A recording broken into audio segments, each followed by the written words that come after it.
Почнете од почеток со Бони Сала.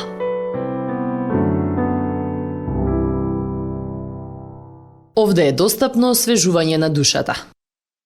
Затоа што јас ќе ја закрепнам исцрпената душа, изобилно ќе ја нахранам истоштената душа.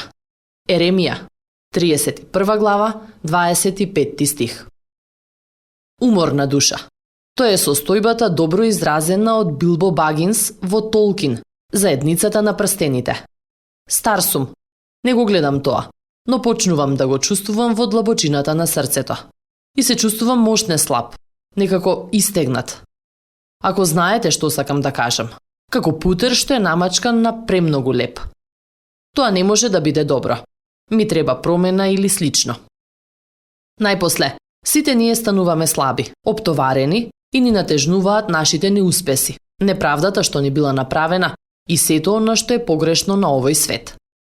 Нашите души никогаш не биле дизајнирани да се хранат себе си и затоа е дадено Евангелието, не само да не ослободи од гревот, смртта и вината, туку и да донесе исцеление на нашите души, овде и сега. Ако побарате уморни, очајни луѓе во Библијата, ќе најдете многу. Давид, Илија, Мојсеј, Јов. Божјото ветување до нив се однесува и на тебе денес. Затоа што јас ќе ја закрепнам исцрпената душа, изобилно ќе ја нахранам истоштената душа. Еремија, 31 глава, 25 стих. Осија напишал: да се стремиме да го запознаеме Господа. Тој ќе ни дојде како есенски дожд, како пролетен дожд што ќе ја натопува земјата. Осија, 6 глава, 3 стих.